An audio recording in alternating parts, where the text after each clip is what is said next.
appelés à être apôtres de Jésus-Christ, par la volonté de Dieu et le frère Sosthène, à l'église de Dieu qui est à Corinthe, à ceux qui ont été sanctifiés en Jésus-Christ, saints par vocation, et à tous ceux qui invoquent en quelque lieu que ce soit le nom de notre Seigneur Jésus-Christ, leur Seigneur et le nôtre, que la grâce et la paix vous soient données de la part de Dieu notre Père et du Seigneur Jésus-Christ.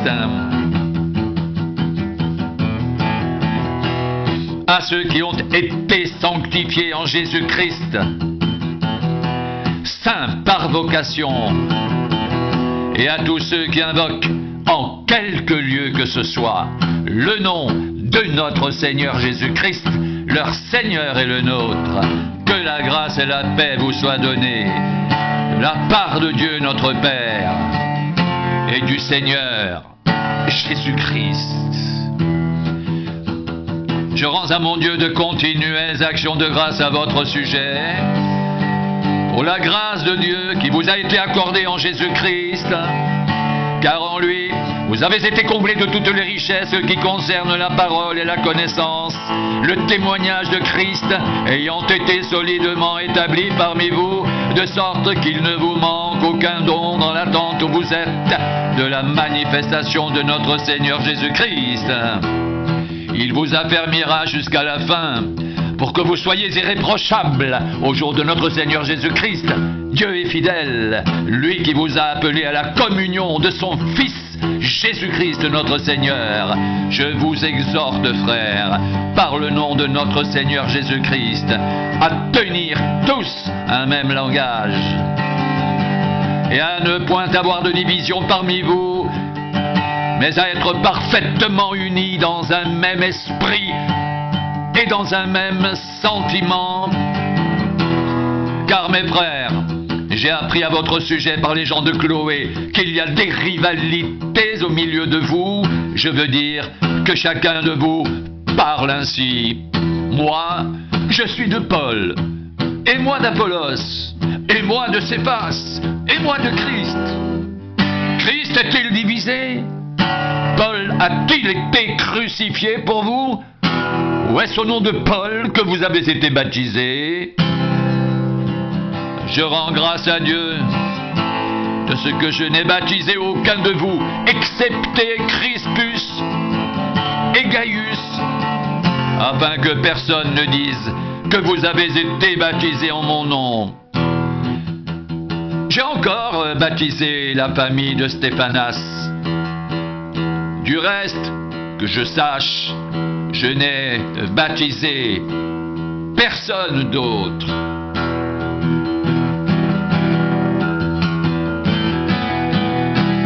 Ce n'est pas pour baptiser que Christ m'a envoyé. C'est pour annoncer l'Évangile, et cela sans la sagesse du langage, afin que la croix de Christ ne soit pas rendue vaine. Car la prédication de la croix est une folie pour ceux qui périssent, mais pour nous qui sommes sauvés, elle est la puissance de Dieu.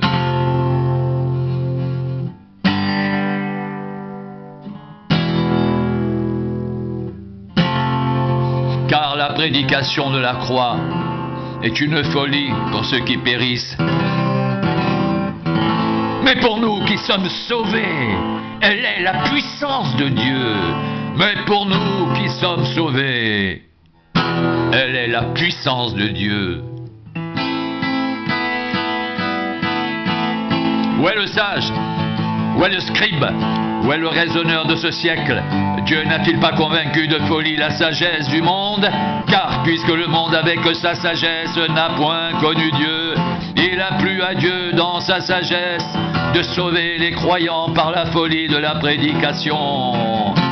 Car puisque le monde avec sa sagesse n'a point connu Dieu, il a plu à Dieu dans sa sagesse de sauver les croyants par la folie de la prédication. Les Juifs demandent des miracles et les Grecs cherchent la sagesse. Nous prêchons prêchons Christ crucifié, scandale pour les Juifs, et folie pour les païens, mais puissance de Dieu et sagesse de Dieu pour tous ceux qui sont appelés, tant juifs que grecs. Car la folie de Dieu est plus sage que les hommes, et la faiblesse de Dieu est plus forte que les hommes. Nous prêchons Christ crucifié, scandale pour les Juifs, et folie pour les païens, mais puissance de Dieu et sagesse de Dieu pour ceux qui sont appelés, tant juifs que grecs, car la folie de Dieu est plus sage que les hommes, et la faiblesse de Dieu est plus forte que les hommes.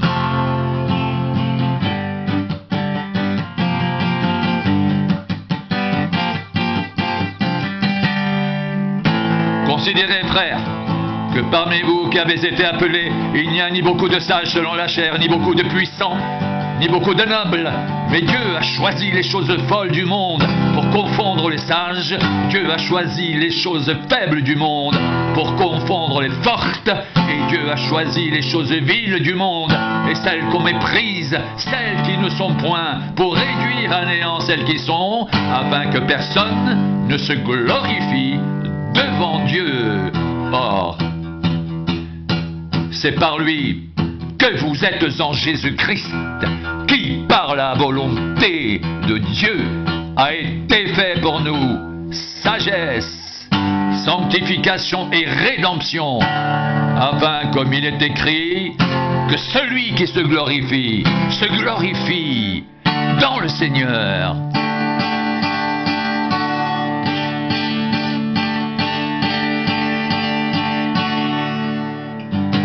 Pour moi, frère, lorsque je suis allé chez vous, ce n'est pas avec une supériorité de langage ou de sagesse que je suis allé vous annoncer le témoignage de Dieu. Je n'ai pas eu la pensée de savoir parmi vous autre chose que Jésus-Christ et Jésus-Christ crucifié. Moi-même, j'étais auprès de vous dans un état de faiblesse, de crainte et de grand tremblement. Et ma parole et ma prédication ne reposaient pas sur les discours persuasifs de la sagesse, mais sur une démonstration d'esprit et de puissance, afin que votre foi soit fondée, non sur la sagesse des hommes, mais sur la puissance de Dieu.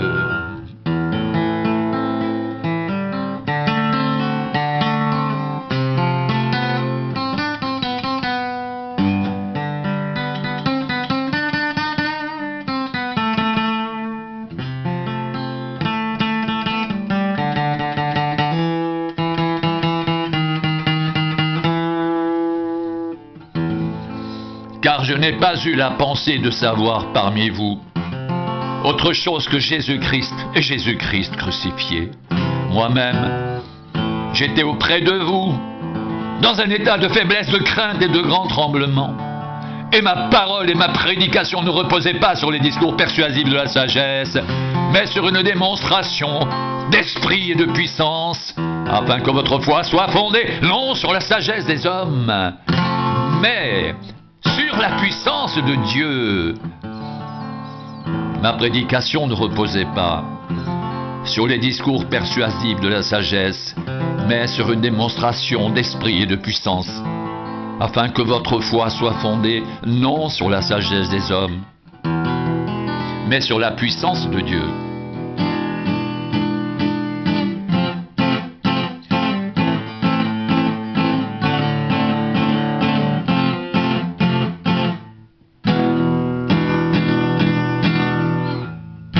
Cependant, c'est une sagesse que nous prêchons parmi les parfaits. Sagesse qui n'est pas de ce siècle, ni des chefs de ce siècle, qui vont être réduits à l'impuissance. Nous prêchons la sagesse de Dieu mystérieuse et cachée, que Dieu avant les siècles avait prédestinée pour notre gloire. Sagesse qu'aucun des chefs de ce siècle n'a connue, car s'il l'avait connue, il n'aurait pas crucifié le Seigneur de gloire. Mais comme il est écrit, ce sont des choses que l'œil n'a point vues, que l'oreille n'a point entendues, et qui ne sont point montées au cœur de l'homme, des choses que Dieu a préparées pour ceux qui l'aiment. Dieu nous les a révélées par l'Esprit, car l'Esprit sont de tout, même les profondeurs de Dieu. Qui donc, parmi les hommes, connaît les choses de l'homme, si ce n'est l'Esprit de l'homme qui est en lui?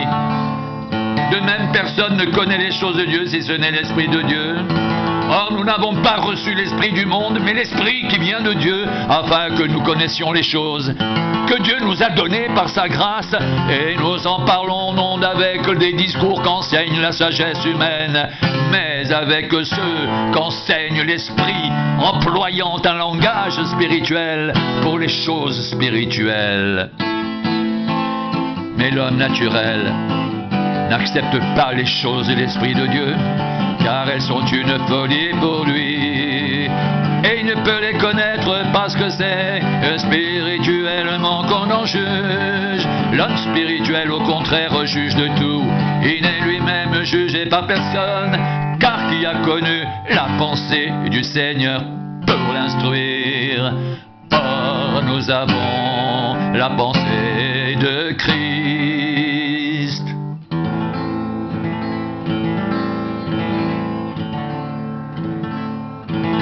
C'est une sagesse que nous prêchons parmi les parfaits.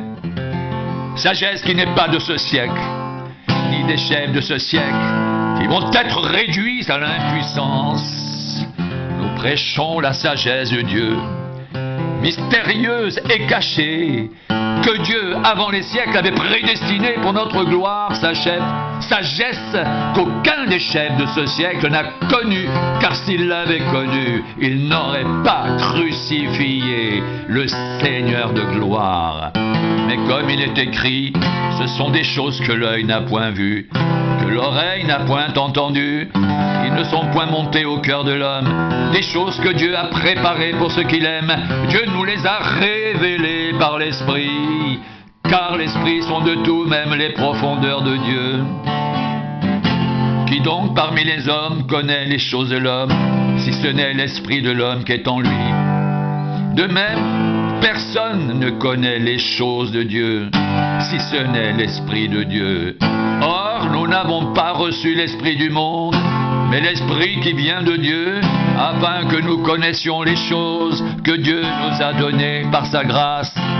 Et nous en parlons non avec des discours qu'enseigne la sagesse humaine, mais avec ceux qu'enseigne l'Esprit, employant un langage spirituel pour les choses spirituelles. Mais l'homme naturel n'accepte pas les choses de l'Esprit de Dieu, car elles sont une folie pour lui, et il ne peut les connaître, parce que c'est spirituellement qu'on en juge. L'homme spirituel, au contraire, juge de tout. Il n'est lui-même jugé par personne, car qui a connu la pensée du Seigneur pour l'instruire? Or, nous avons la pensée de Christ. Or, nous avons la pensée de Christ. L'homme spirituel, au contraire, juge de tout, et il n'est lui-même jugé par personne. Car qui a connu la pensée du Seigneur pour l'instruire? Or, nous avons la pensée de Christ.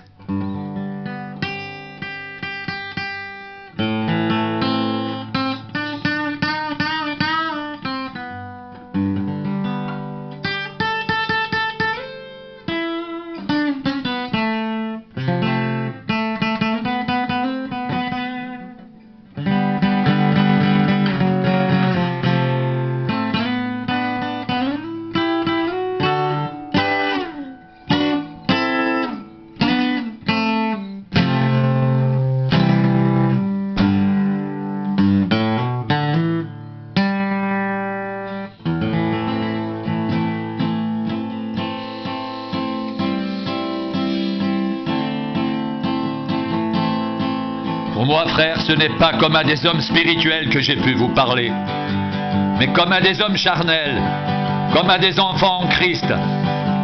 Je vous ai donné du lait, non de la nourriture solide, car vous ne pouviez pas la supporter, et vous ne le sauver, pas même à présent, parce que vous êtes encore charnel. En effet, puisqu'il y a parmi vous de la jalousie et des disputes, n'êtes-vous pas charnel et ne marchez-vous pas selon l'homme? Quand l'un dit « moi je suis de Paul » et un autre « moi d'Apollos », n'êtes-vous pas des hommes? Qu'est-ce donc Apollos et qu'est-ce que Paul? Des serviteurs par le moyen desquels vous avez cru selon que le Seigneur l'a donné à chacun. J'ai planté, Apollos a arrosé, mais Dieu a fait croître, en sorte que ce n'est pas celui qui plante qui est quelque chose, ni celui qui arrose, mais Dieu qui fait croître. Apollos a arrosé, mais Dieu a fait croître. J'ai planté, Apollos a arrosé, mais Dieu a fait croître. En sorte que ce n'est pas celui qui plante qui est quelque chose, ni celui qui arrose, mais Dieu qui fait croître. En sorte que ce n'est pas celui qui plante qui est quelque chose, ni celui qui arrose, mais Dieu qui fait croître. Celui qui plante et celui qui arrose sont égaux. Et chacun recevra sa propre récompense, selon son propre travail. Car nous sommes ouvriers avec Dieu. Vous êtes le champ de Dieu, l'édifice de Dieu.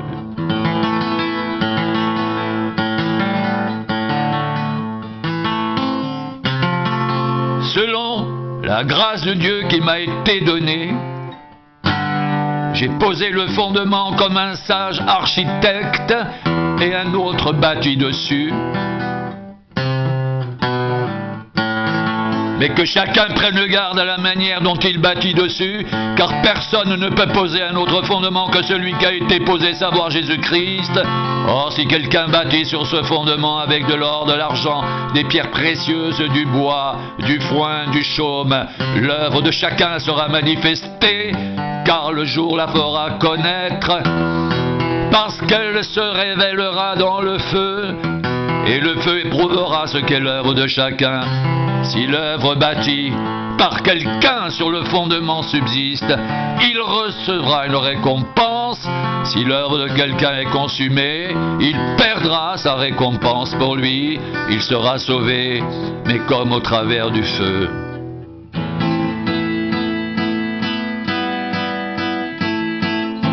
Ne savez-vous pas que vous êtes le temple de Dieu et que l'Esprit de Dieu habite en vous? Si quelqu'un détruit le temple de Dieu, Dieu le détruira.